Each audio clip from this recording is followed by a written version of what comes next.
जय हिंद दोस्तों, मैं Suman Patel lead mathematics YouTube channel पर आपका स्वागत करता हूं। आज हम लोग पॉलिटिक घटना चक्र का पढ़ रहे हैं। उसमें जो है राज्य के नीति निर्देशक तत्व बहुत ही इम्पोर्टेंट टॉपिक है। इससे हर एक एग्जाम में कुछ ना कुछ क्वेश्चन आ ही जाता है। ठीक है, तो चलिए देखते हैं। इसका पहले जो है इम्पोर्टेंट फैक्ट्स देखेंगे इसके बारे में। उसके बाद जो है इससे रिलेटेड जितने भी क्वेश्चन आज तक आईएएस पीसीएस में पूछा गया है वो सारा हम इसी वीडियो में कंप्लीट करेंगे। ठीक है, तो चलिए चलते हैं पहला नंबर क्वेश्चन, पहला पॉइंट पे चलते हैं। देखिए, और अगर इसका पीडीएफ प्राप्त करना हो तो आप मेरा टेलीग्राम चैनल लीड मैथमेटिक्स को ज्वाइन करें। वहाँ पे सारे वीडियो का पीडीएफ आपका मिल जाएगा। ठीक है, तो चलिए चलते हैं पहला पॉइंट पे। भारतीय संविधान के भाग 4 जो कि अनुच्छेद 36 से 51 के बीच आता है, 36 से 51 के तहत राज्य के नीति निर्देशक तत्व का प्रावधान किया गया है। यहाँ से क्वेश्चन डायरेक्ट पूछ सकता है कि भारतीय संविधान में नीति निर्देशक तत्व किस भाग में वर्णित है, तो भाग 4 में। अनुच्छेद कहाँ से कहाँ तक है, तो 36 से लेके 51 तक। देखिए, भारतीय संविधान में नीति निर्देशक तत्व आयरलैंड के संविधान से लिया गया। बहुत इंपॉर्टेंट क्वेश्चन, आयरलैंड के संविधान से लिया गया है। नीति निर्देशक तत्व की प्रकृति अनुच्छेद 37 में स्पष्ट होती है। इसके मुख्य पक्ष निम्नलिखित है। पहला पक्ष क्या है? नीति निर्देशक तत्व के उपबंध न्यायालय द्वारा लागू नहीं है, लेकिन न्यायालय में परिवर्तनीय या नहीं है। तथापि दूसरा पॉइंट है कि तथापि इसके सिद्धांत देश के संचालन में मूलभूत है, यानी कि इसको देश के संचालन, देश को चलाने के लिए यह क्या है? एक मूलभूत इकाई है। ठीक है, फंडामेंटल राइट है। चलिए आगे चलते हैं। तीसरा पॉइंट पे कहता है कि राज्य का यह कर्तव्य है कि वह इस सिद्धांतों को कानून बनाकर लागू करे। अनुच्छेद 38 के अनुसार राज्य लोक कल्याण की अभिवृद्धि के लिए सामाजिक व्यवस्था बनाएगा। लोक कल्याण के लिए क्या होगा? अभिव्यक्ति के लिए सामाजिक व्यवस्था बनाएगा। चलिए करते हैं कि अनुच्छेद 39 को देखते हैं। कहता है कि राज्य द्वारा अनुसरणीय कुछ नीति निर्देशक तत्व है, जैसे पुरुष और स्त्री को समान रूप से आजीविका प्राप्त हो, भौतिक संसाधनों का वितरणकारी न्याय उपलब्ध हो, आर्थिक विकेंद्रीकरण हो, पुरुष और स्त्री को समान कार्य के लिए समान वेतन प्राप्त हो, बालकों हेतु कल्याणपरक कार्य आदि। ये सब क्या है? आपका राज्य के नीति निर्देशक तत्व के अंतर्गत आता है। अनुच्छेद 39 के क में क्या है? समान न्याय तथा निःशुल्क विधिक सहायता। समान न्याय तथा निःशुल्क कोई भी विधि सहायता आप ले सकते हैं, जो कोई चार्ज नहीं लगेगा। इसे 42वें संविधान संशोधन अधिनियम द्वारा जोड़ा गया। अनुच्छेद 40 के अनुसार राज्य ग्राम पंचायत के गठन का प्रयास करेगी, यानी कि ग्राम पंचायत का गठन की बात कौन सा अनुच्छेद में कहा गया है? अनुच्छेद 40 में। समान कार्य के लिए समान वेतन अनुच्छेद 39 में। इस सबको आप ध्यान में रखिएगा, सारा अनुच्छेद को। अनुच्छेद 41 के अनुसार राज्य कुछ दशाओं में काम, शिक्षा तथा लोक सहायता पाने के अधिकार को प्राप्त कराने का प्रभावी उपबंध करेगा। अगला पॉइंट है कि अनुच्छेद 42 के अनुसार राज्य काम की न्यायसंगत और मनोवचित दशाओं तथा प्रसूति सहायता, ये बहुत इंपॉर्टेंट है कि प्रसूति सहायता किस अनुच्छेद में के तहत दिया जाता है? तो ये अनुच्छेद 42 के तहत दिया जाता है। चलिए आगे पॉइंट है अनुच्छेद 43। अनुच्छेद 43 के अंतर्गत राज्य कर्मकारों को उचित मजदूरी तथा कुटीर उद्योग के संवर्धन करने का प्रयास करेगा। उचित मजदूरी और कुटीर उद्योग को संवर्धन करने का प्रयास करेगा वह किस अनुच्छेद के तहत, वह 43 के तहत। अनुच्छेद 43 के क के अनुसार राज्य उद्योगों के प्रबंधन में कर्मकारों की भागीदारी सुनिश्चित करेगा। अब देखिए अनुच्छेद 44 में के अनुसार राज्य भारत के संपूर्ण राज्य क्षेत्र में नागरिकों के लिए एक समान सिविल संहिता लागू करने का प्रयास करेगा। अनुच्छेद 45 के अनुसार राज्य 6 वर्ष से कम आयु के बालकों के लिए प्रारंभिक बाल्यावस्था देख रेख और शिक्षा का प्रबंध करेगा। तो आप देखिए 45 बहुत इम्पोर्टेंट है कि राज्य क्या करेगा, 6 से कम आयु के बालकों के लिए प्रारंभिक बाल्यावस्था देख-रेख और शिक्षा का प्रबंध करेगा। अनुच्छेद 46 के अंतर्गत राज्य अनुसूचित जातियां, अनुसूचित जनजाति तथा अन्य दुर्बल वर्गों हेतु तथा आर्थिक हितों में अभिवृद्धि के लिए प्रयास करेगा। अनुच्छेद 47 के अंतर्गत राज्य लोगों के पोषाहार स्तर, जीवन के स्तर ऊंचा करने तथा लोक स्वास्थ्य आदि सुधारने का प्रयास करेगा। किस अनुच्छेद के तहत, 47 के तहत। इसीलिए से बिहार में क्या हुआ है, नीतीश कुमार जो दारू बंद किए हैं वो अनुच्छेद 47 के ही सहायता लेके। ठीक है, चलते हैं अगला प्रश्न। अनुच्छेद 48 के अंतर्गत राज्य कृषि और पशुपालन को आधुनिक तथा वैज्ञानिक ढंग से संगठित करने का प्रयास करेगा और गाय, बछड़ों, अन्य दुधारी जैसे वाहक मवेशी के वध पर प्रतिषेध करने का भी प्रयास करेगा। यानी कि ये किस में कहा गया है, अनुच्छेद 48 में। अब देखेंगे कि 48 के क में क्या है। अनुच्छेद 48 के क के अनुसार राज्य देश के पर्यावरण के संरक्षण और संवर्धन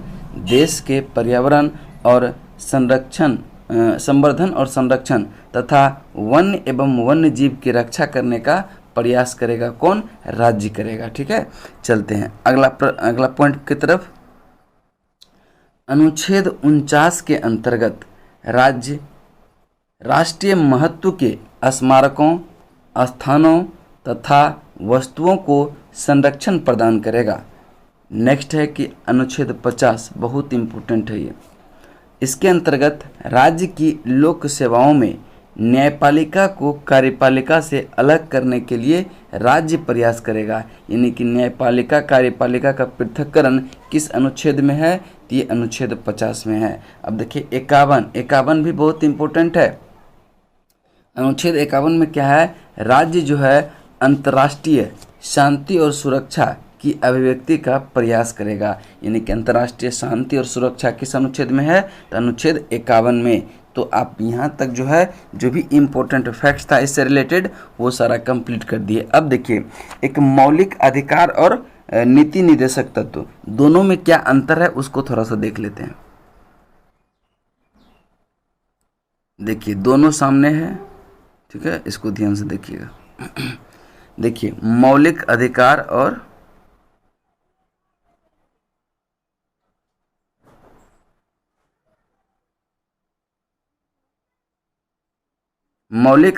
नीति निदेशक तत्व।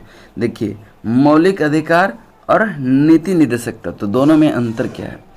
भारतीय संविधान के भाग 3 में मौलिक अधिकार है और भाग 4 में जो है नीति निदेशक तत्व है। ठीक है, और देखिए मौलिक अधिकार ये अमेरिका के संविधान से लिया गया था, लेकिन नीति निदेशक तत्व ये आयरलैंड के संविधान से लिया गया है। ठीक है, इसकी प्रवृत्ति नकारात्मक है। किसकी, मौलिक अधिकार की प्रवृत्ति जो है वह क्या है, नकारात्मक है, और इसकी प्रवृत्ति जो है वह क्या है, सकारात्मक है, नीति निदेशक तत्व की। ठीक है, अब देखिए अगला है कि यह न्यायोचित है, यानी कि न्यायालय में यह वाद योग्य है। मौलिक अधिकार इसके उल्लंघन पर न्यायालय द्वारा इसे लागू कराया जाता है, लेकिन यहाँ क्या है, यह गैर न्यायोचित है, इसे न्यायालय द्वारा लागू नहीं कराया जा सकता है। 5वां पॉइंट है कि कानूनी रूप से मान्य है, ये जो है मौलिक अधिकार वह कानूनी रूप से मान्य है, लेकिन नीति निर्देशक तत्व ये क्या है, नैतिक एवं राजनीतिक मान्यता है इसको, नीति निर्देशक तत्व को। ठीक है। छठा पॉइंट है उद्देश्य। इसका जो उद्देश्य है मौलिक अधिकार का, देश में लोकतांत्रिक राजनीतिक व्यवस्था स्थापित करना।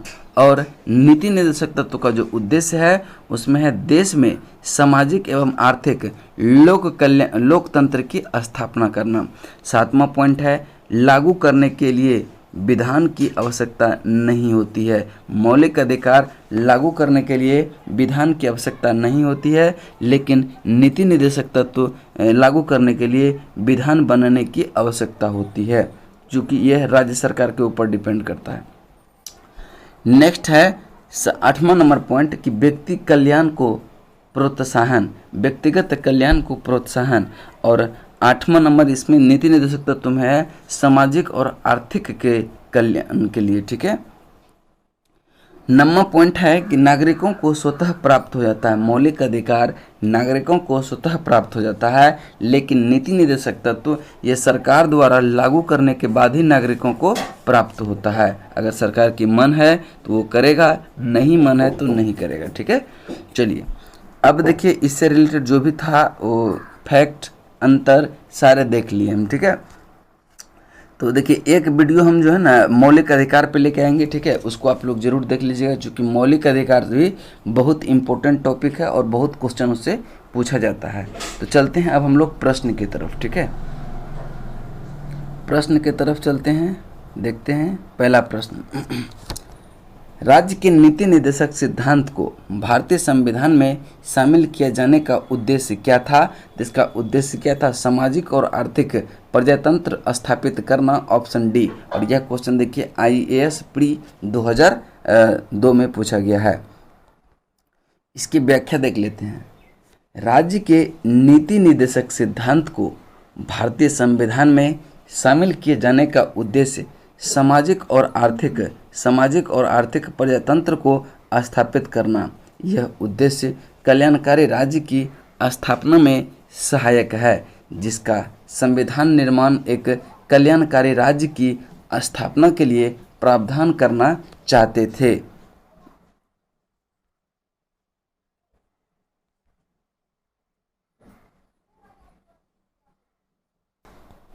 चलिए चलते हैं अगला प्रश्न, प्रश्न नंबर 2। निम्नलिखित में से कौन एक राज्य के नीति निर्देशक सिद्धांत का उद्देश्य नहीं है? उद्देश्य नहीं है तो देखेंगे पहला, नीति निर्देशक सिद्धांत का क्या उद्देश्य है? एक कल्याणकारी राज्य की स्थापना करना, ये तो उद्देश्य है। सामाजिक आर्थिक न्याय को सुनिश्चित करना, ये भी इसका उद्देश्य है। एक धार्मिक राज्य की स्थापना करना नहीं, ये गलत है। धार्मिक राज्य की स्थापना करना इसका उद्देश्य नहीं है। एक धर्मनिरपेक्ष राज्य की स्थापना करना ये उद्देश्य है। तो इसका राइट आंसर कहता है कौन सा उद्देश्य नहीं है? तो सी नंबर इसका उद्देश्य नहीं है। ऑप्शन सी आपका राइट आंसर होगा। चलिए देखिए इसका व्याख्या कहता है कि भारतीय संविधान के भाग 4 में अनुच्छेद 36 से 51 तक में राज्य के नीति निर्देशक सिद्धांत का वर्णन किया गया है। भारत के संविधान निर्माता का लक्ष्य इन सिद्धांतों के माध्यम से आर्थिक और सामाजिक लोकतंत्र एवं कल्याणकारी राज्य की स्थापना करना था। इन सिद्धांतों का उद्देश्य धार्मिक राज्य की स्थापना करना नहीं है। ठीक है। चलते हैं अगले प्रश्न की तरफ। अगला प्रश्न आपका है 3 नंबर। ठीक है। 3 नंबर प्रश्न है निम्नलिखित में से कौन एक राज्य के नीति निर्देशक तत्वों का उद्देश्य नहीं है? फिर क्वेश्चन वही दिया है। तो पहला क्या है कि कल्याणकारी राज्य की स्थापना करना, ये तो इसका उद्देश्य है। सामाजिक आर्थिक कल्याणकारी सुनिश्चित करना, ये भी आपका उद्देश्य है नीति निर्देशक तत्व का। अंतर्राष्ट्रीय शांति और सुरक्षा की अभिवृद्धि करना, ये भी जो है नीति निर्देशक सिद्धांत में ही अनुच्छेद कितनों में है? 51 में वर्णित है। ठीक है। 51 में वर्णित नहीं है। ठीक है। चलिए और कहता है कि एक धार्मिक राज्य की स्थापना करना नहीं, ये धार्मिक राज्य की स्थापना करना नहीं है। इसका मतलब यही आपका क्या हो जाएगा? राइट आंसर हो जाएगा। ठीक है। चलते हैं देखते हैं इसका कह रहा है डी नंबर, ठीक है। राज्य के नीति निर्देशक तत्व को संविधान के भाग 4 जो कि अनुच्छेद 36 से 51 में शामिल किया गया है। इसका उद्देश्य कल्याणकारी राज्य की स्थापना करना, सामाजिक आर्थिक कल्याण सुनिश्चित करना, अंतर्राष्ट्रीय शांति और अभिवृद्धि करना, जो कि अनुच्छेद कितना में आता है, ये 51 में ही आता है। चलते हैं अगला प्रश्न, प्रश्न नंबर 4 की तरफ।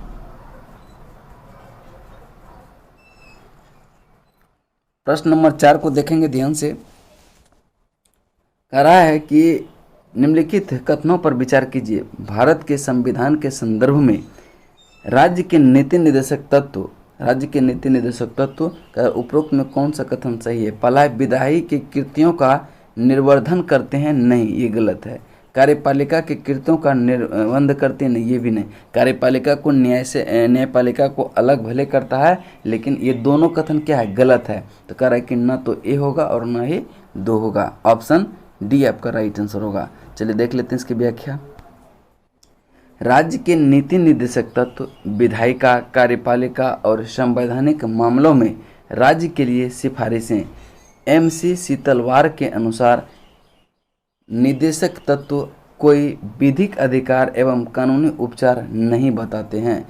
ये सभी राज्य क्रियाओं की विधायिका या कार्यपालिका के लिए प्रभुत्व पृष्ठभूमि का निर्माण करते हैं। अतः राज्य के नीति निर्देशक तत्व न तो विधायिका के कृत्यों पर निर्बंध है और न ही कार्यपालिका के कृत्यों पर निर्बंध है, ठीक है। तो चलिए चलते हैं अगला प्रश्न, प्रश्न नंबर 5। राज्य के नीति निर्देशक तत्वों के बारे में निम्नलिखित कथनों पर विचार कीजिए। निम्नलिखित कथनों पर विचार कीजिए। पहला कथन है, ये तत्व देश के सामाजिक आर्थिक लोकतंत्र की व्याख्या करते हैं। देश के सामाजिक आर्थिक लोकतंत्र की व्याख्या करते हैं, ये क्या है आपका सही कथन है, ठीक है।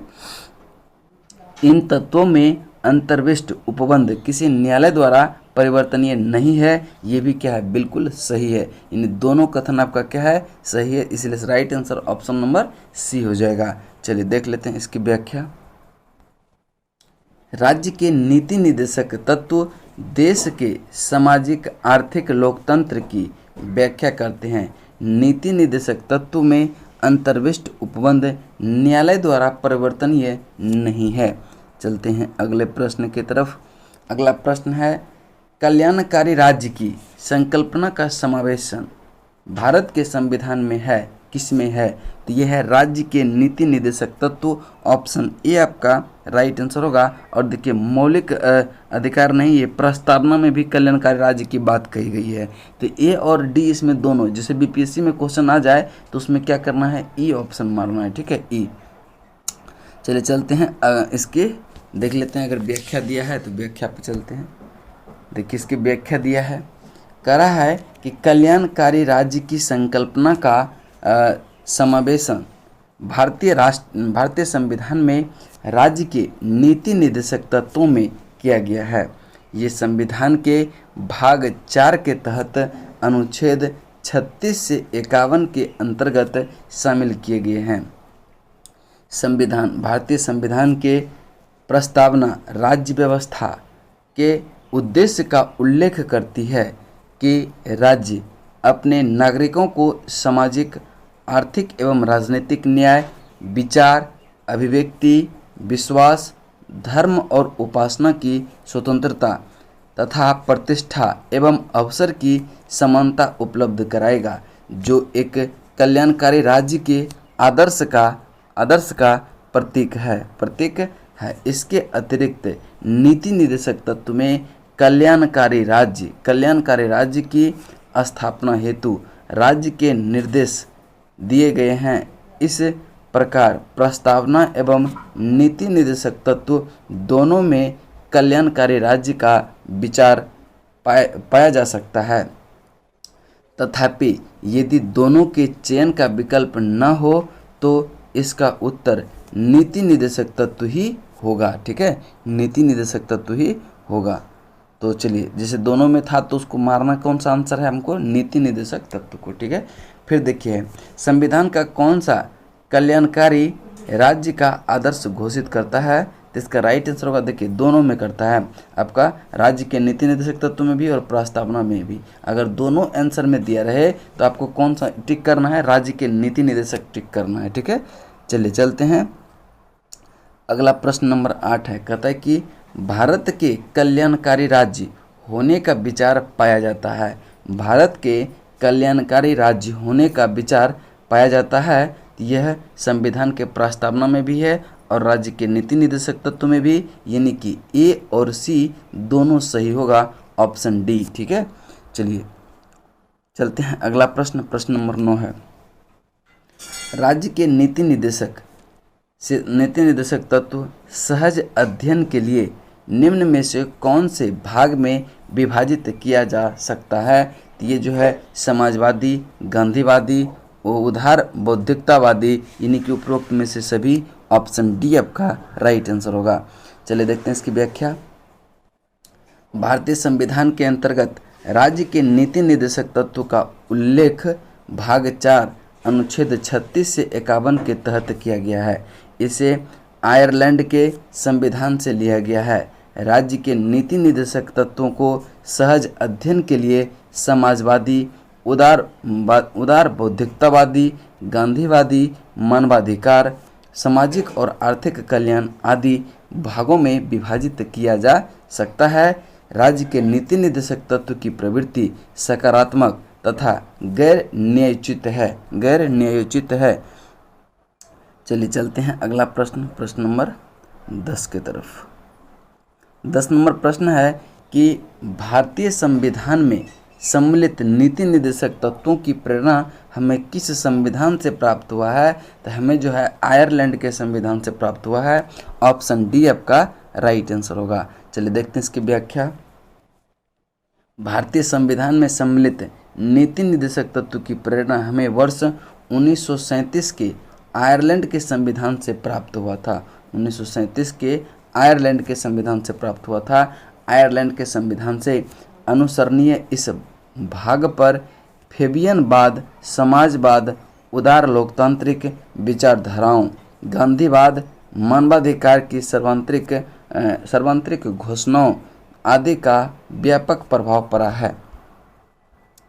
चलते हैं अगले प्रश्न की तरफ। कहता है कि भारतीय संविधान में राज्य के नीति निर्देशक तत्व निम्नलिखित में से किस देश के संविधान से लिया गया है? तो इसका राइट आंसर होगा आयरलैंड, ऑप्शन सी।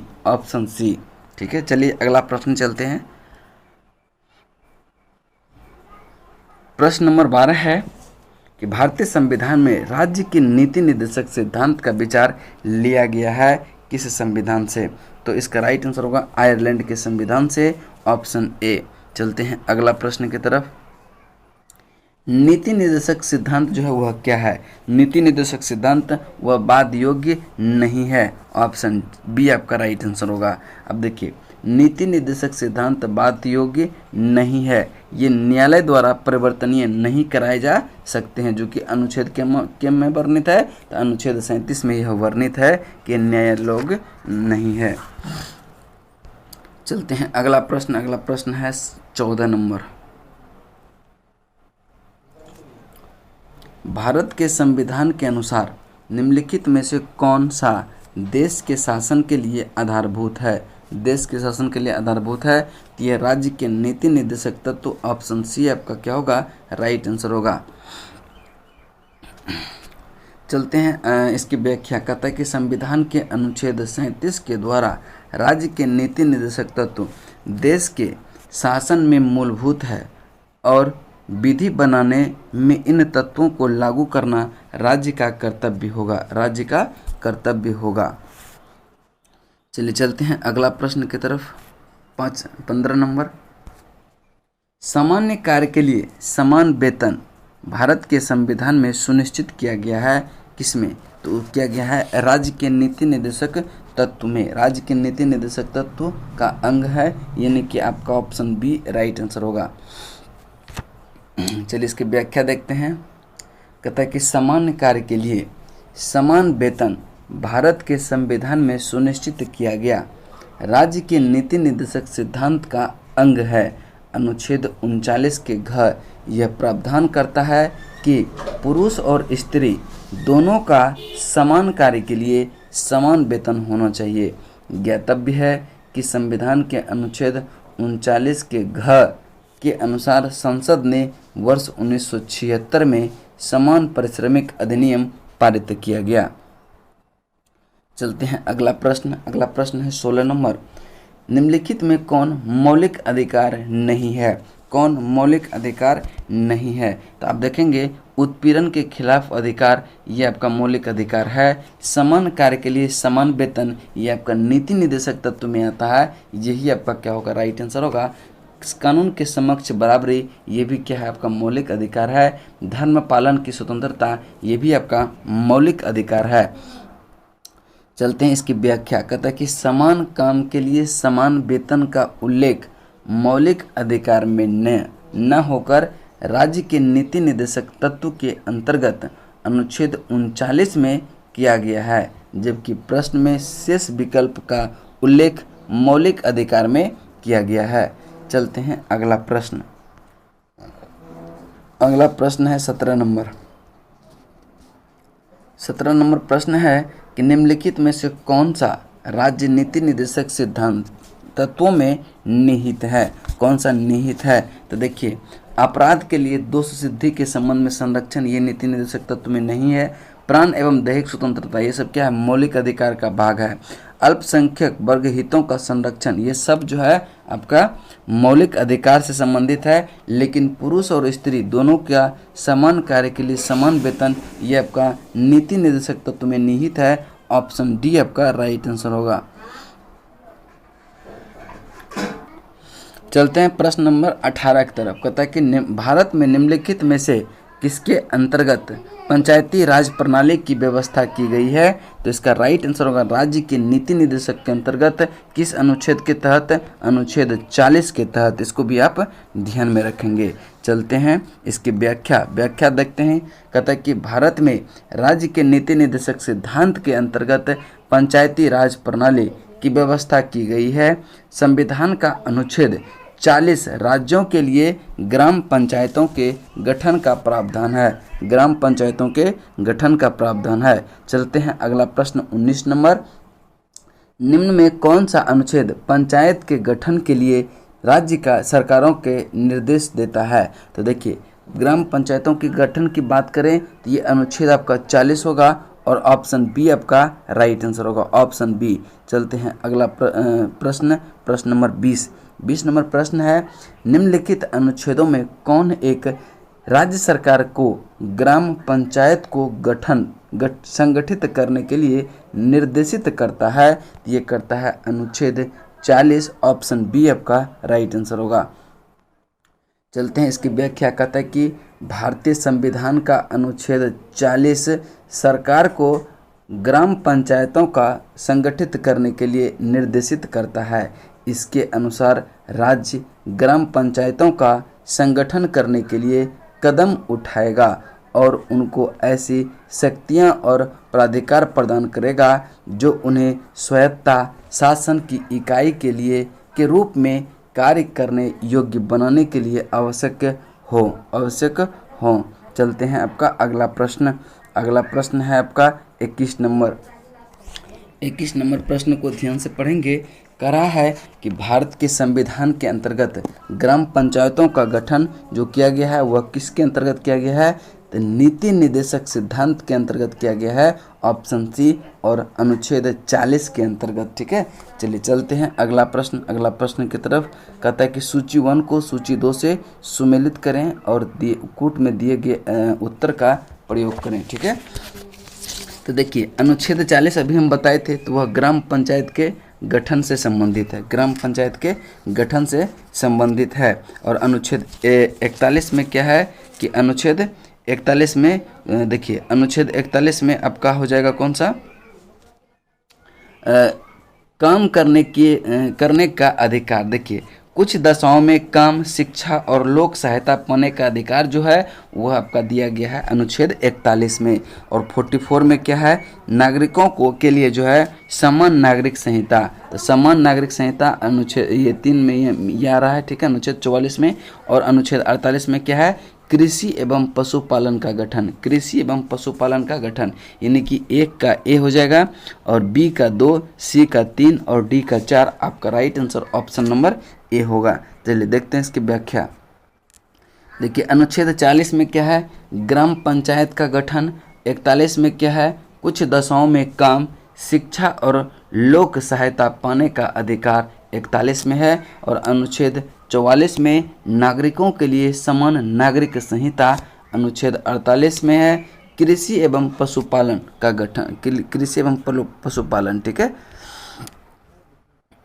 आपका 23 नंबर प्रश्न है कि कराए कि मनरेगा, नीचे दिए गए कथन ए और दूसरा कथन कारण है आर, ठीक है।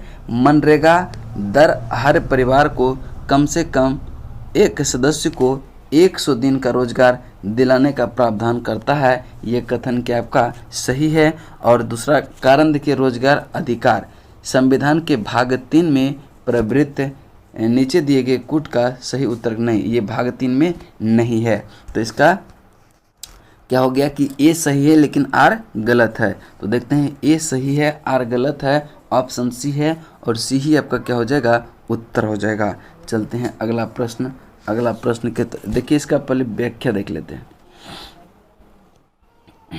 इसका व्याख्या है कि महात्मा गांधी राष्ट्रीय ग्रामीण रोजगार गारंटी अधिनियम मनरेगा भारत में लागू एक रोजगार गारंटी योजना है जिसके 2005 में लोकसभा अधिनियमित किया गया, लोकसभा द्वारा अधिनियमित किया गया।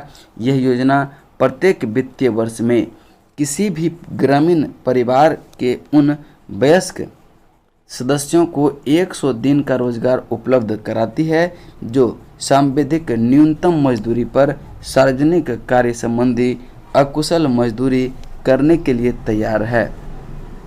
यह पाने का अधिकार भाग 4 के अनुसार अनुच्छेद 41 के अंतर्गत आता है, यानी कि यह भाग 3 में नहीं है, यह भाग 4 में अनुच्छेद 41 के अंतर्गत आता है।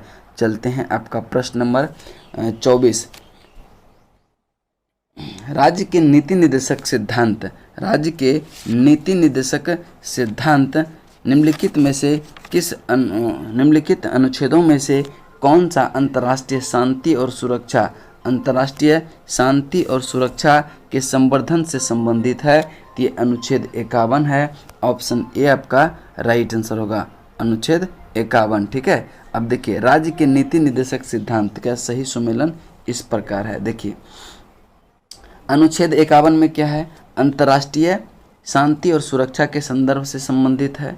और अनुच्छेद 41 क्या है, काम, शिक्षा, लोक सहायता पाने का अधिकार, ये जो है अनुच्छेद 41 में है। और अनुच्छेद 41 के क में क्या है, उद्योग के प्रबंध में कर्मकारों के भाग लेने का अधिकार जो है 43 के क में है। और 48 के क में क्या है, पर्यावरण संरक्षण तथा संवर्धन और वन तथा वन्य जीव की रक्षा, ये अनुच्छेद 48 के क में है। अब चलते हैं अगला प्रश्न, प्रश्न नंबर 25। प्रश्न नंबर 25 है, भारत के संविधान में अंतर्राष्ट्रीय शांति और सुरक्षा की अभिवृद्धि का कहाँ उल्लेख है? तो इसका राइट आंसर होगा राज्य के नीति निर्देशक सिद्धांत में। ऑप्शन बी आपका राइट आंसर होगा। चलिए देखते हैं इसके व्याख्या। कहता है भारतीय संविधान के अनुच्छेद 51 के अंतर्गत राज्य के नीति निर्देशक तत्वों में अंतर्राष्ट्रीय शांति और सुरक्षा की अभिवृद्धि का उल्लेख है। इसके अनुसार राज्य क्या होगा, अंतर्राष्ट्रीय शांति और सुरक्षा की अभिवृद्धि का राष्ट्र के बीच न्यायसंगत और सम्मानपूर्ण संबंध को बनाए रखने का। और तीसरा है कि संगठित लोगों के एक दूसरे से व्यवहारों में अंतर्राष्ट्रीय विधि और संधि बाध्यताओं के प्रति आदर बढ़ाने का। और चौथा है कि अंतर्राष्ट्रीय विवाद के मध्यस्थता द्वारा निपटारे के लिए प्रोत्साहन देने का प्रयास भी करेगा। ठीक है, तो इसका हो गया। अगला चलते हैं, अगला क्वेश्चन नंबर आपका 26 होगा। 26 नंबर प्रश्न है कि भारतीय संविधान का कौन सा भाग अंतर्राष्ट्रीय शांति और सुरक्षा के प्रति राज्य के प्रति उत्तरदायित्व का उल्लेख करता है? तो यह राज्य के नीति निर्देशक तत्व, राज्य के नीति निर्देशक तत्व आपका ऑप्शन सी राइट आंसर होगा। चलिए देखते हैं इसके अगला प्रश्न। इसका अगला प्रश्न है कि संविधान का कौन सा अनुच्छेद भारत के विदेशी नीति से संबंधित है? तो विदेशी से संबंधित कौन सा है? तो अंतर्राष्ट्रीय शांति सुरक्षा, यानी ऑप्शन डी अनुच्छेद 51 आपका क्या है? विदेशी नीति से संबंधित है। चलिए चलते हैं अगला प्रश्न, प्रश्न नंबर 28। संविधान के किस अनुच्छेद के द्वारा उद्योग के प्रबंधन में कर्मकारों की भागीदारी का प्रावधान दिया गया है? ये दिया गया है अनुच्छेद 43 के ए में है। ऑप्शन बी आपका राइट आंसर होगा। चलिए देखते हैं इसकी व्याख्या। कहता है कि राज्य के नीति निर्देशक सिद्धांत के तहत अनुच्छेद 43 के ए राज्य से यह अपेक्षा करता है कि राज्य उपयुक्त विधान द्वारा किसी अन्य प्रकार की किसी उद्योग में लगे हुए उपक्रमों एवं अवस्थापनों अथवा अन्य संगठन के प्रबंध में कर्मकारों का भाग लेना सुनिश्चित करने के लिए कदम उठाएगा। चलते हैं अगला प्रश्न, प्रश्न नंबर 29। प्रश्न नंबर 29 है निम्नलिखित में, प्रश्न नंबर 29 क्या है कि निम्नलिखित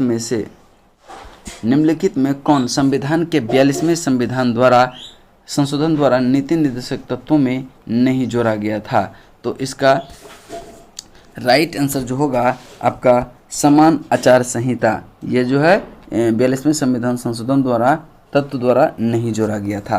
तो इसका right answer option number c हो जाएगा। चलिए देखते हैं इसका अगला प्रश्न, देखते हैं इसकी व्याख्या पहले।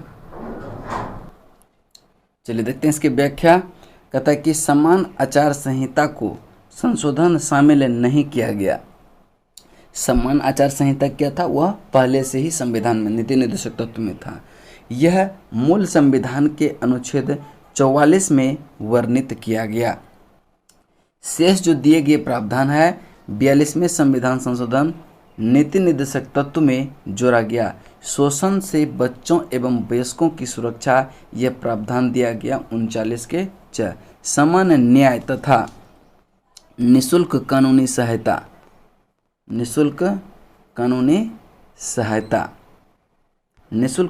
सहायता, ये अनुच्छेद 39 के का। उद्योग के प्रबंधन में श्रमिकों की भागीदारी, अनुच्छेद 43 के क में। पर्यावरण का संरक्षण तथा संवर्धन और वन तथा वन्य जीवों की रक्षा, ये अनुच्छेद 40 के कम 48 के कम में ये सब क्या हुआ था? 42वें संविधान संशोधन द्वारा ऐड किया गया था। चलिए चलते हैं क्वेश्चन नंबर 30 नंबर क्वेश्चन है कि संविधान के 42वें संशोधन द्वारा निम्नलिखित में से कौन सा सिद्धांत राज्य के नीति निर्देशक तत्व में जोड़ा गया था? तो इसका राइट आंसर जो हो जाएगा आपका उद्योगों के प्रबंधन में कामगारों की सहभागिता, यानी कि ऑप्शन बी। इसको जो है 42वें संविधान संशोधन द्वारा नीति निर्देशक तत्व में जोड़ा गया था। चलते हैं अगले प्रश्न की तरफ। 31 नंबर, संविधान निम्नलिखित में से किसके शोषण के विरुद्ध अधिकार स्वीकृत करता है? तो इसका राइट आंसर होगा बच्चों के शोषण के विरुद्ध और स्त्रियों के और आपका एक जनजाति के, यानी कि आपका 1, 2, 3 आपका राइट आंसर होगा ऑप्शन नंबर सी, यानी दलित से संबंधित नहीं था यह। ठीक है,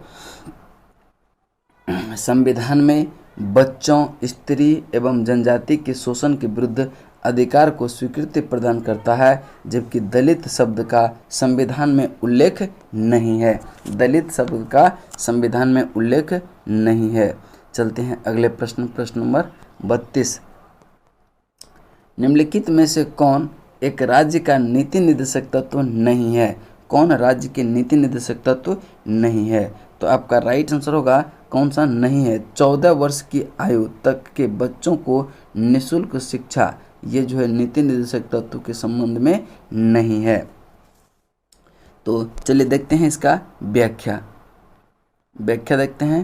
कहता है संविधान के मद्य निषेध जो दारूबंदी हुआ है अनुच्छेद 47 के तहत, गौ संरक्षण अनुच्छेद 48 के तहत, पर्यावरण संरक्षण अनुच्छेद 48 के क के तहत राज्य के नीति निर्देशक सिद्धांत है।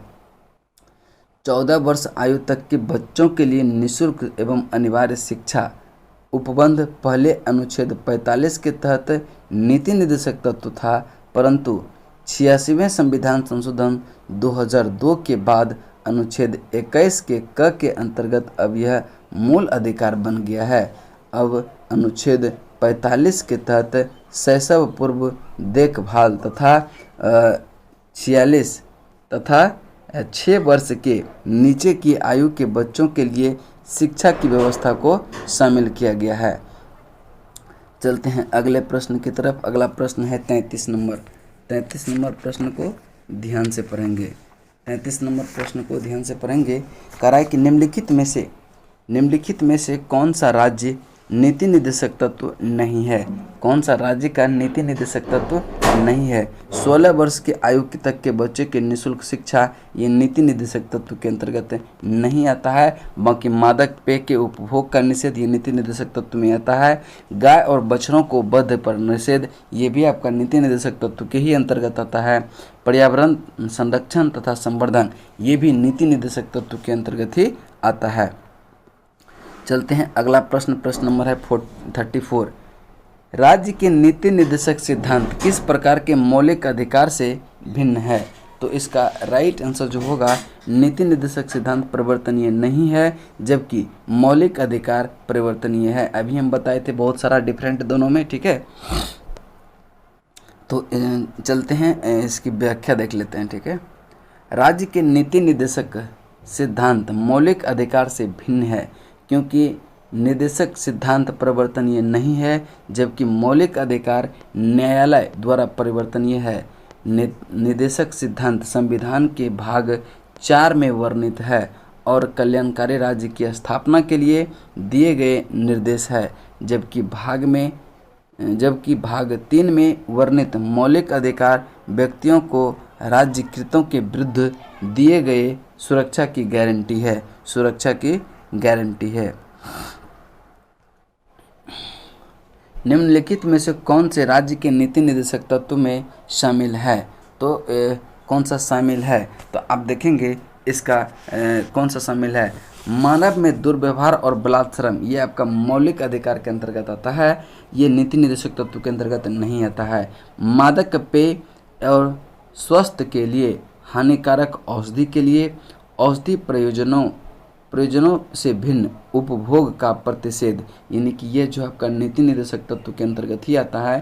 तो केवल और केवल 2 सही है और यही आपका उत्तर होगा ऑप्शन बी। इसकी व्याख्या देख लेते हैं। कहता है कि नीति निर्देशक तत्व के अंतर्गत अनुच्छेद 47 के तहत मादक पेय और स्वास्थ्य के लिए हानिकारक औषधि के लिए औषधि प्रयोजनों से भिन्न उपभोग का प्रतिषेध किया गया। मानव के दुर्व्यवहार और बलात्सर्म का प्रतिषेध मूल अधिकारों के अंतर्गत अनुच्छेद 23 के ए के तहत किया गया। अनुच्छेद 23 के ए के तहत किया गया, ठीक है। चलते हैं अगला प्रश्न नंबर 36 नंबर प्रश्न है कि निर्देशक तत्व क्या है। निर्देशक तत्व क्या है, यह अवाद योग्य है, यानी कि इसको न्यायालय में वाद योग्य नहीं है। ऑप्शन बी आपका राइट आंसर होगा। चलिए देखते हैं इसकी व्याख्या। कहता है कि भारतीय संविधान में सामाजिक आर्थिक एजेंडे को साकारित करने के लिए वाद योग्य और अवाद योग्य दोनों तरह की व्यवस्थाएं समाहित है, जिसमें मौलिक अधिकार वाद योग्य और नीति निर्देशक तत्व अवाद योग्य है। चलते हैं अगला प्रश्न है आपका 37 नंबर प्रश्न है। कहता है कि भारतीय संविधान में प्रतिष्ठापित राज्य के नीति निर्देशक तत्वों के अंतर्गत निम्नलिखित प्रावधानों का विचार कीजिए। निम्नलिखित प्रावधानों का विचार कीजिए। कह रहा है कि भारतीय नागरिकों के लिए समान नागरिक सिविल संहिता सुरक्षित करना। कहता है कि उपरोक्त में से देख लेते हैं क्या प्रश्न है। उपरोक्त में कौन सा गांधीवादी सिद्धांत है जो राज्य के नीति निर्देशक तत्व में प्रतिबिंबित है। गांधीवादी सिद्धांत को चूज करना है, ठीक है। ग्राम पंचायतों का गठन संगठित करना, ये जो है गांधीवादी सिद्धांत पर है, ठीक है। और ग्रामीण क्षेत्र में कुटीर उद्योग को प्रोत्साहित करना, ये भी गांधीवादी सिद्धांत पर आधारित है। यानी कि ये दोनों आपका क्या होगा, गांधीवादी। सभी कर्मकारों के लिए यथोचित अवकाश तथा संस्कृति अवसर सुरक्षित करना, ये नीति निर्देशक तत्व है, लेकिन गांधीवादी पर आधारित नहीं है। इसका आंसर 2 और 3 ही हो जाएगा। 2 और 3 ऑप्शन बी में है, ठीक है। चलिए चलते हैं इसकी व्याख्या। गांधीवादी सिद्धांत पर आधारित कई प्रावधान को नीति निर्देशक सिद्धांत के कई अनुच्छेदों में शामिल किया गया है, जो इस प्रकार है। जैसे पंचायतों का गठन अनुच्छेद 40, ग्रामीण क्षेत्र में कुटीर उद्योग को व्यक्तिगत या सहकारी आधार पर बढ़ाने का प्रयास, जो कि अनुच्छेद 43 में है। अनुसूचित जाति, अनुसूचित जनजाति तथा अन्य दुर्बल वर्गों के लिए शिक्षा और अर्थ संबंधी हितों की अभिवृद्धि, अनुच्छेद 46 स्वास्थ्य के लिए नुकसानदायक नशीली दवा, मादक पेय और औषधि प्रयोजन से भिन्न उपभोग का प्रतिषेध, अनुच्छेद 47 गाय और बछड़ा तथा अन्य पुरुष दुधारू पशुओं के वध पर रोक और उनकी नस्लों का प्रयास जो है अनुच्छेद किसमें किया गया है, 48 में। उपरोक्त तथ्यों में विकल्प बी सही है। चलते हैं अगला प्रश्न, प्रश्न नंबर 38 नंबर प्रश्न है कि निम्नलिखित में से कौन सा राज्य के नीति निर्देशक सिद्धांत से सम्मिलित है। तो पहला नंबर है कि राज्य के पर्यावरण के संवर्धन तथा संरक्षण तथा संवर्धन का प्रयास करेगा। ऑप्शन ए आपका सही आंसर होगा, ऑप्शन ए। चलते हैं अगला प्रश्न की तरफ।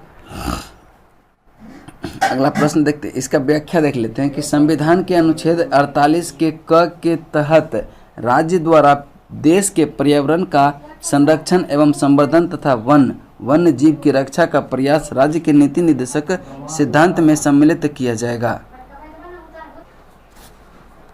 चलिए चलते हैं अगला प्रश्न नंबर आपका 49। राज्य के नीति निर्देशक सिद्धांत में निम्नलिखित में से किसके बारे में संविधान शांत है। किसके बारे में संविधान शांत है, यानी कि इसका राइट आंसर जो हो जाएगा वह प्रौढ़ शिक्षा के बारे में जो है संविधान शांत है, यानी कि इस पर कोई चर्चा नहीं किया है।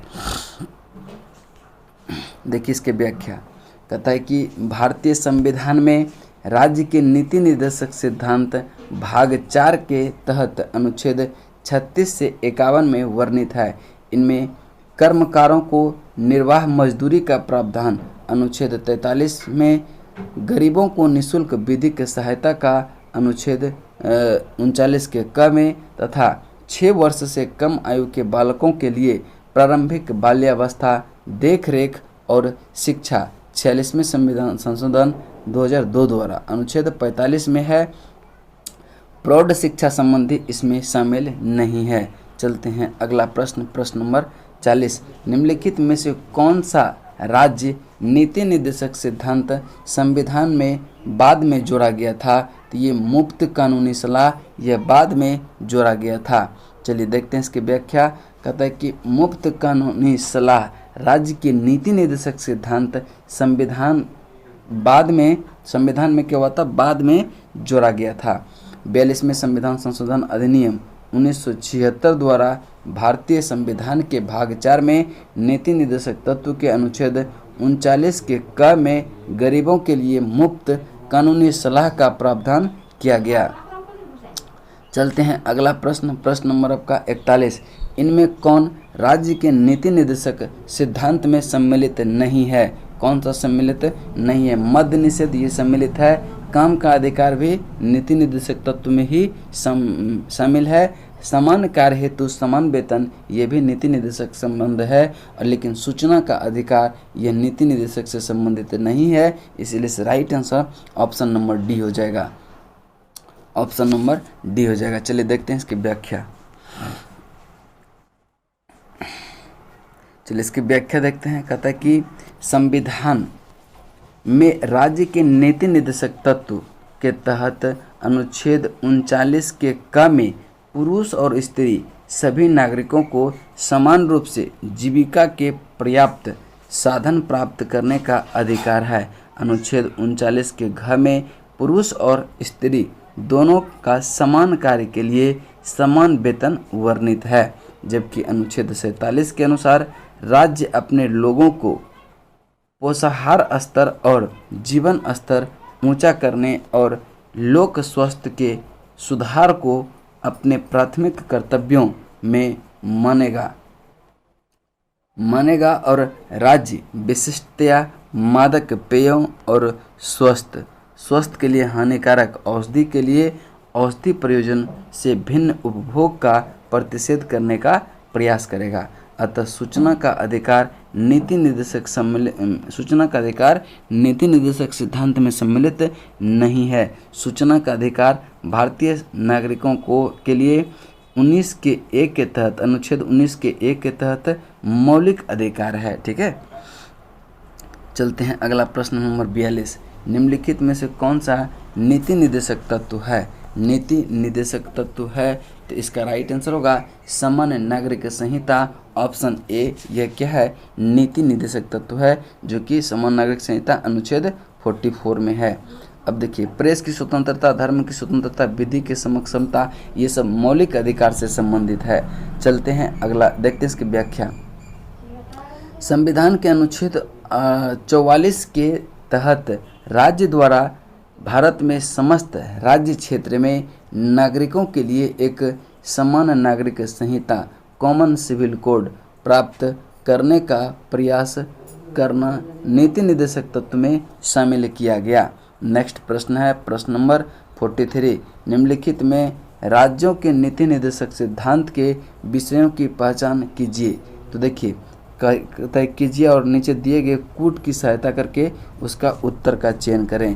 तो देखिए, मद्य निषेध जो है ये नीति निर्देशक तत्व में आता है। फैक्ट्रियों एवं खानों में बाल श्रम पर निषेध, ये जो है मौलिक अधिकार के अंतर्गत आता है। बेगार अथवा बलात्श्रम भी मौलिक अधिकार के अंतर्गत आता है। अस्पृश्यता का निषेध, ये भी आपका मौलिक अधिकार के अंतर्गत आता है। तो नीति निर्देशक सिद्धांत के विषयों की पहचान मात्र एक में हो रहा है, ऑप्शन ए, और सिर्फ केवल एक हो जाएगा आपका राइट आंसर, जो कि ऑप्शन नंबर सी में है। नेक्स्ट क्वेश्चन चलते हैं। क्वेश्चन नंबर आपका देखते हैं इसकी व्याख्या। मद्य निषेध संविधान के अनुच्छेद 47 के तहत राज्य के नीति निर्देशक सिद्धांत का विषय है, जबकि फैक्ट्रियों एवं खानों में बलात्श्रम, जो कि 24 अनुच्छेद 24, बेगार तथा बलात्श्रम अनुच्छेद कितना है? 23 में है। अस्पृश्यता का अंत, ये अनुच्छेद 17 में है। संविधान में प्रदत्त ये सब क्या है? आपका मौलिक अधिकार से संबंधित है। चलते हैं अगला प्रश्न की तरफ। अगला प्रश्न है, निम्नलिखित में से कौन एक राज्य के नीति निर्देशक तत्व में नहीं है? राज्य सुनिश्चित करने का प्रयास करेगा। तो आपका राइट आंसर जो हो जाएगा वह अस्पृश्यता का अंत, ये अनुच्छेद 17 में मौलिक अधिकार के अंतर्गत आता है। लेकिन पुरुष एवं महिलाओं के लिए सामान्य कार्य हेतु समान वेतन, ये आपका क्या है? नीति निर्देशक तत्व में है। जीविकोपार्जन हेतु पर्याप्त साधन का समान अधिकार, ये भी आपका क्या है? नीति निर्देशक तत्व में है। काम हेतु न्यायसंगत और मनोवचित दशाओं में रहे, ये भी क्या आपका कार्य करने हेतु न्याय संगत और मानवोचित दशाओं में रहे, यानी कार्य करने के योग्य रहे, ये भी जो है क्या है? राज्य के नीति निर्देशक तत्व में शामिल है। चलिए देखते हैं इसकी व्याख्या। संविधान में मूल अधिकार के अंतर्गत समता के अधिकार के तहत अनुच्छेद 17 में अस्पृश्यता उन्मूलन का उल्लेख है। अन्य तीनों विकल्प में पुरुष और महिलाओं को समान हेतु वेतन अनुच्छेद जो है कितना में है? समान कार्य के लिए समान वेतन अनुच्छेद 39 के घ में है। जीविकापार्जन हेतु पर्याप्त साधन का समान अधिकार, ये जो है आपका अनुच्छेद 39 के क में है। काम हेतु न्याय संगत एवं मानवोचित दशाएं में यह है अनुच्छेद कितना में है 42 में राज्य के नीति निर्देशक तत्व के अंतर्गत आता है। अगला प्रश्न है 45 नंबर, राज्य के नीति निर्देशक तत्व सिद्धांत एक ऐसा चेक है जो बैंक सुविधानुसार अदा करती है। यह किसने कहा था? यह केटी शाह ने कहा था। ऑप्शन डी आपका राइट आंसर होगा। चलिए, केटी शाह ने कहा था कि राज्य के नीति निर्देशक सिद्धांत एक ऐसा चेक है जो बैंक की सुविधा अनुसार अदा किया जाता है। 46 नंबर क्वेश्चन है। 46 नंबर क्वेश्चन को ध्यान से पढ़ेंगे। कहता है कि भारतीय संविधान के संदर्भ में निम्नलिखित कथनों पर विचार कीजिए। और वो कहता है कि भारत सरकार द्वारा आरंभ किए गए राष्ट्रीय सामाजिक सहायता कार्यक्रम में भारतीय संविधान के उपयुक्त उपबंधों में कौन से पूरे होते हैं? तो ये मूल अधिकार इसमें संबंधित नहीं है, मूल कर्तव्य भी नहीं है। राज्य के नीति निर्देशक तत्व जो है इससे संबंधित है, यानी कि केवल और केवल 3 आपका राइट आंसर होगा, जो कि ऑप्शन नंबर बी में है। ऑप्शन नंबर बी में है। देखते हैं इसकी व्याख्या।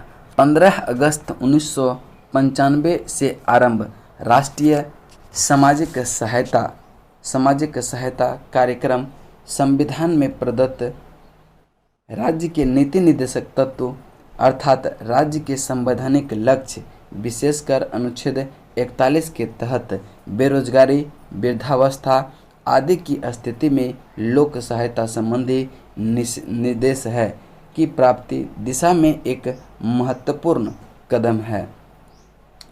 यानी वृद्धा पेंशन जो मिलता है वह किस अनुच्छेद के तहत? 41 के तहत। प्रारंभ में इस कार्यक्रम के तहत शामिल थे राष्ट्रीय वृद्धावस्था पेंशन योजना, राष्ट्रीय परिवार लाभ योजना एवं राष्ट्रीय मातृत्व लाभ योजना। 1 अप्रैल 2001 से NMBS को जनसंख्या स्थिरीकरण कार्यक्रम का भाग बन गया। चलते हैं अगले प्रश्न की तरफ। अगला प्रश्न है 47 नंबर। कहता है कि अनुच्छेद भारतीय संविधान के भाग 4 दिए गए निर्देशित सिद्धांत में कौन सा सूचीबद्ध है, यानी कि कौन सा मिलता है। ठीक है, अब देखिए भाग 4 का मतलब क्या? नीति निर्देशक तत्व में। तो आप देखेंगे समान कार्य के लिए समान वेतन, ये का आपका नीति निर्देशक तत्व से संबंधित है। समान नागरिक संहिता भी क्या है? नीति निर्देशक तत्व से संबंधित है। छोटे परिवार का मानदंड ये नहीं है। प्राथमिक स्तर पर मातृभाषा में शिक्षा ये भी आपका नहीं है, यानी कि 1 और 2 आपका सही है। तो 1 और 2 ऑप्शन नंबर बी है और यही बी ही आपका राइट आंसर होगा। चलते हैं इसकी व्याख्या। भारतीय संविधान के भाग 4 में दिए गए निर्देशित सिद्धांत में अनुच्छेद 39 के घ में सामान्य कार्य के लिए समान वेतन, अनुच्छेद 44 में नागरिकों के लिए समान नागरिक संहिता सूचीबद्ध है, जबकि अनुच्छेद 350 के क में प्राथमिक स्तर पर मातृभाषा में शिक्षा देने का विशेष निर्देश देता है। हालांकि यह भाग 4 में उल्लिखित नहीं है। इसका प्रभाव भी नीति निर्देशक तत्व जैसा है, परंतु यह राज्य द्वारा बाध्यकारी नहीं है। चलिए, आज जो है आपका नीति निर्देशक तत्व समाप्त हुआ। अब किसी दिन हम जो है मौलिक अधिकार का वीडियो दे देंगे बीच में, लेकिन नेक्स्ट वीडियो जो मेरा आएगा वह आएगा राष्ट्रपति से संबंधित। ठीक है, चलिए तब तक के लिए जय हिंद जय भारत।